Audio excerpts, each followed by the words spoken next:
Empat saham bank terbesar di IHSG, BBCA, BBRI, BMRI, dan BBNI ini jadi primadona buat hampir semua investor kalau mau beli saham buat tujuan investasi jangka panjang.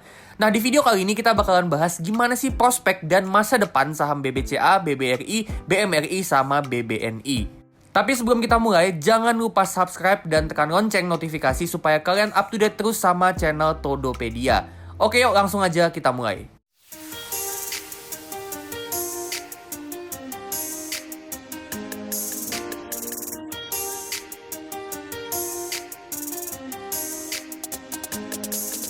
Pertama kita bahas mulai dari BBCA. BBCA ini bank yang kinerjanya stabil banget, bagus banget. Dia juga tahan banting sama gejolak ekonomi dan reputasinya luar biasa bagus banget.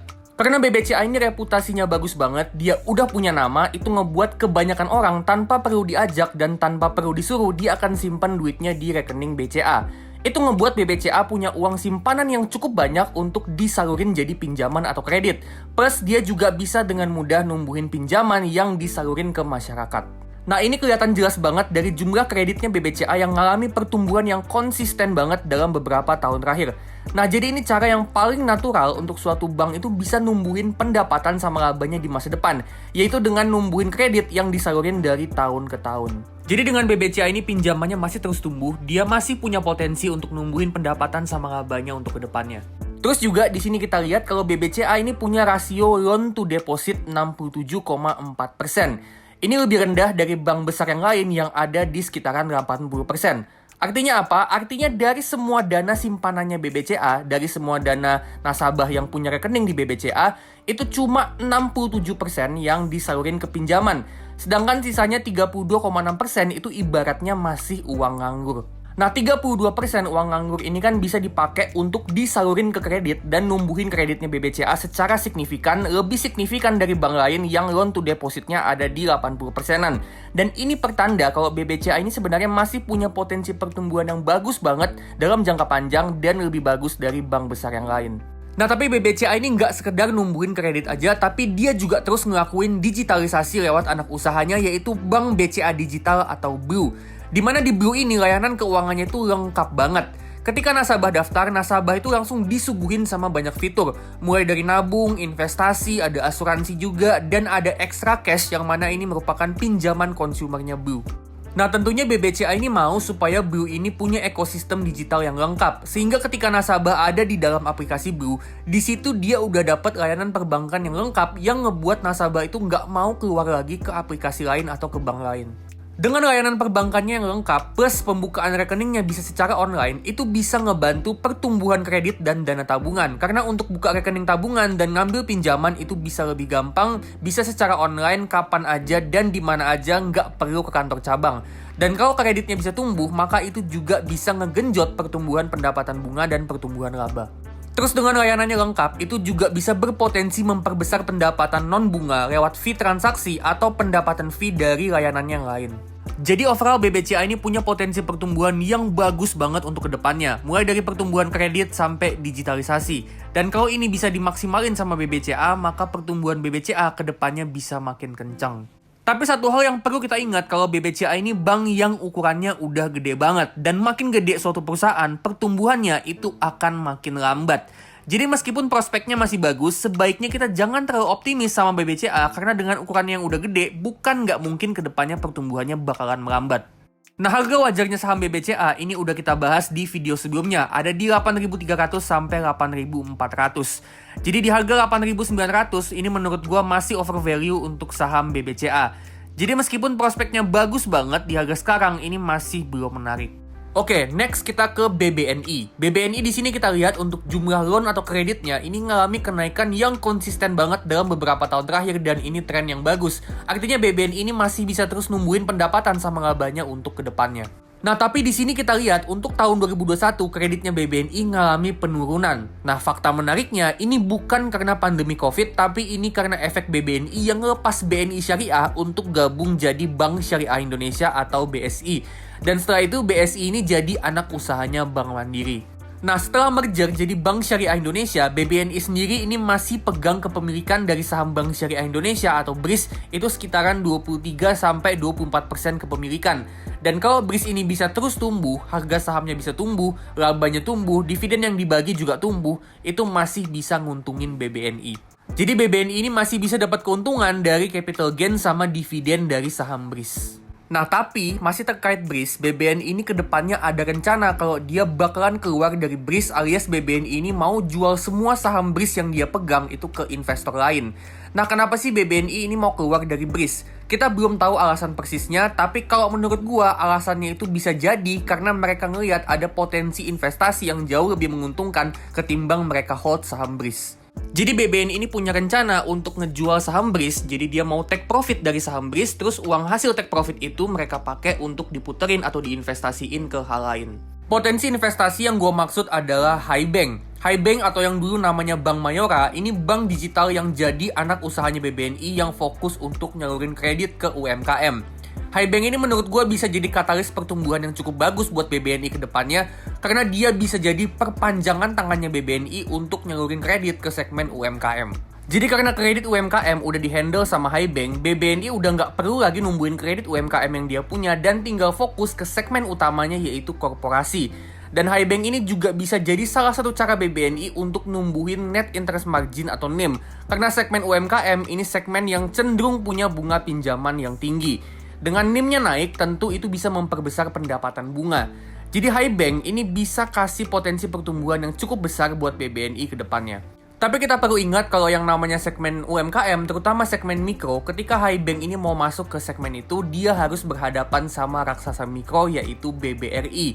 Apalagi kalau misalnya dia mau masuk ke segmen yang lebih spesifik lagi yaitu segmen ultra mikro, dia juga harus berhadapan sama BBRI, plus juga ada satu bank lagi yang masuk ke segmen ultra mikro yaitu BTPS. Jadi meskipun potensinya bagus, tapi Hibank ini kalau dia mau penetrasi ke segmen UMKM, dia harus bersaing ketat sama bank lain kayak BBRI sama BTPS kalau Hibank juga mau masuk lebih dalam ke segmen ultra mikro. Selain dari Hibank, BBNI juga ngelakuin digitalisasi dengan terus ngembangin aplikasi BNI Mobile Banking untuk jadi super apps yang punya layanan perbankan yang lengkap.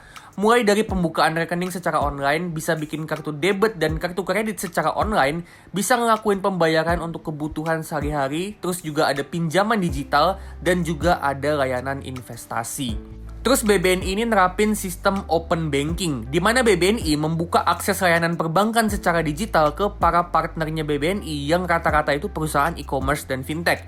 Dan mereka dapat akses ke layanan perbankannya BBNI mulai dari tabungan sampai pinjaman. Langkah digitalisasi yang dilakuin sama BBNI termasuk juga sama Hibank ini nantinya bisa ngebuat ekspansi kredit jadi lebih gampang dan lebih cepat. Yang mana itu bisa bantu untuk numbuhin kreditnya BBNI secara signifikan. Dan kalau kreditnya tumbuh, itu tentunya bisa memperbesar pendapatan bunga dan labanya BBNI untuk kedepannya. Harga wajarnya BBNI ini masih sama dengan yang di video sebelumnya, ada di 9.600-an. Cuma ini kita sesuaikan dengan harga saham setelah stock split, jadi harga wajarnya ada di 4.800-an. Jadi per tanggal 29 November 2023 saham BBNI ada di harga 5.200, ini udah nggak terlalu menarik untuk buy buat tujuan investasi jangka panjang. Next kita ke Bank Mandiri atau BMRI. BMRI di sini kita lihat untuk loan atau kreditnya sama kayak BBCA dan BBNI, dia trennya cenderung naik terus sampai tahun 2022 dan cuma turun sedikit di tahun 2020 karena efek dari pandemi Covid dan masih terus tumbuh di tahun 2023. Ini pertanda yang bagus ya, artinya BMRI ini dengan loan atau kreditnya masih terus tumbuh, dia masih punya potensi untuk numbuhin pendapatan sama labanya untuk kedepannya. Tapi nggak cuma sekedar numbuhin kreditnya aja, BMRI ini mampu untuk terus ningkatin kinerjanya dari tahun ke tahun. Kita bisa lihat di sini kalau return on equity atau ROE-nya BMRI ini dalam tren yang naik dalam beberapa tahun terakhir dan di tahun 2023 bisa sampai 22%. Ini bagus banget, artinya BMRI ini mampu terus ningkatin kemampuannya untuk cetak profit dari modal yang dia punya. Selain itu, di sini cost to income ratio atau CIR-nya BMRI dalam tren yang menurun, yang berarti kalau BMRI ini dari tahun ke tahun semakin efisien dalam ngeluarin beban operasional. Dan gak cuma itu, rasio kredit macet atau non-performing loan atau NPL ini juga dalam tren yang turun, yang artinya kualitas nasabah yang minjem duit dari BMRI ini makin lama makin bagus. Dan BMRI punya kemampuan yang bagus dalam memilih calon nasabah yang bakalan minjem duit. Harapannya untuk kedepannya, tren ini bisa terus berlanjut. Dan kalau bisa terus lanjut, BMRI ini bisa terus ningkatin kemampuan dia cetak profit dan kemampuan untuk jaga kualitas kreditnya. Ini bakalan jadi katalis pertumbuhan yang signifikan banget buat BMRI untuk kedepannya.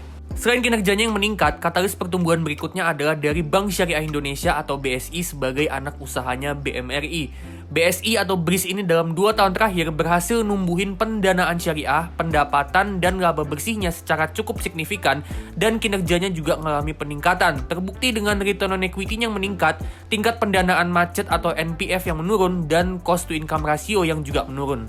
Dengan BSI ini pertumbuhannya cukup pesat dan kinerjanya makin lama makin bagus, ditambah dengan potensi ekspansinya yang masih gede banget dengan literasi dan inklusi keuangan syariah yang masih rendah di Indonesia, itu bakalan nguntungin BMRI sebagai pemegang saham pengendali dan bisa ngebantu untuk ngegenjot pertumbuhan BMRI untuk kedepannya. Tapi nggak cuma dari BSI aja, BMRI juga membangun digital banking lewat aplikasi Livin by Mandiri. Di aplikasi Livin, nasabahnya bisa bikin rekening secara online dan ketika masuk ke dalam aplikasi, nasabahnya disuguhin banyak fitur yang beberapa diantaranya bisa dipakai untuk membayar kebutuhan sehari-hari. Contohnya kayak e-money, QR bayar, investasi, sama tarik tunai. Selain itu, Livin juga punya fitur namanya Power Cash, di mana ini adalah kredit consumer yang disalurin secara online lewat aplikasi Livin by Mandiri. Yang mana fitur Power Cash ini bisa membuat penyaluran kredit konsumernya BMRI jadi lebih gampang dan lebih cepat, dan itu tentunya bisa bantu pertumbuhan kredit konsumernya BMRI untuk kedepannya.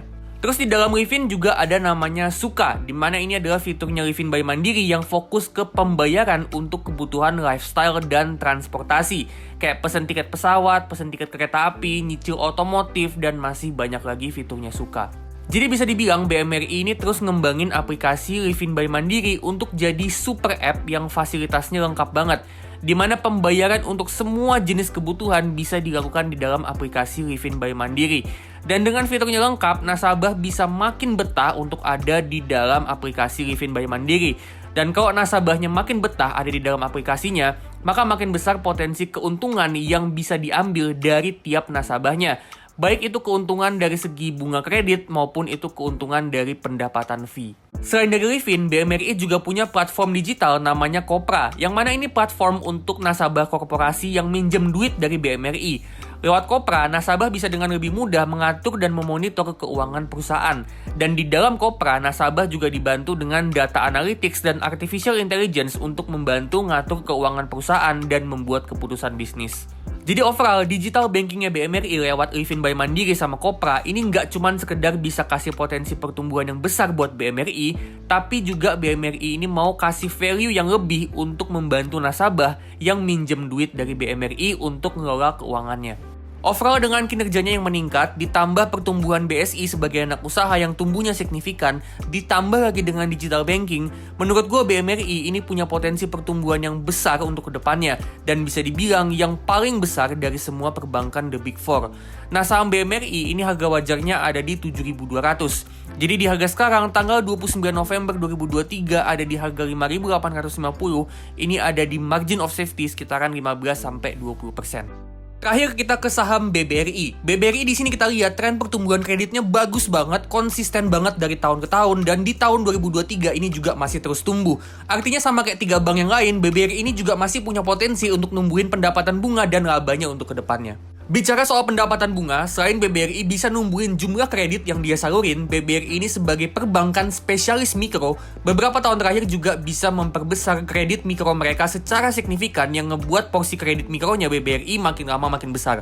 Dari yang di tahun 2018 porsinya cuma 32% dari total semua kreditnya BBRI, di tahun 2023 ini udah mencapai 47% dari total semua kreditnya BBRI. Nah, kredit mikro ini kredit yang bisa ngasilin bunga pinjaman yang paling besar daripada jenis kredit yang lain. Yang artinya dengan BBRI ini memperbesar porsi kredit mikro di portofolio kredit mereka, itu bisa memperbesar bunga pinjaman yang diterima sama BBRI. Yang mana itu bisa memperbesar net interest margin atau NIM. Dan kalau NIM-nya makin besar, itu bisa numbuhin pendapatan bunga bersihnya BBRI. Nah, jadi BBRI ini punya double katalis untuk pertumbuhan pendapatan bunganya. Yang pertama, jumlah kreditnya tumbuh, ditambah yang kedua, bunga kreditnya yang berpotensi untuk makin besar, itu bisa berpotensi numbuhin pendapatan bunganya BBRI secara signifikan.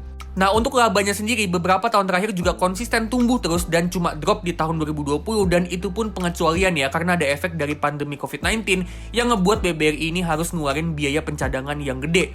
Jadi bisa dibilang BBRI punya pertumbuhan yang cukup bagus dan cukup konsisten dalam beberapa tahun terakhir. Nah, balik lagi kita bahas soal pertumbuhan kredit. BBRI ini terus ngelakuin ekspansi kredit lewat holding ultra mikro bersama Pegadaian sama PNM. Lewat Pegadaian, nasabahnya BBRI bakalan dapat akses ke pelayanannya Pegadaian, yang artinya Pegadaian ini bisa ekspansi pembiayaannya ke nasabah BBRI yang tentunya jumlahnya itu nggak sedikit. Dan itu bisa numbuhin pendapatannya Pegadaian secara signifikan untuk kedepannya.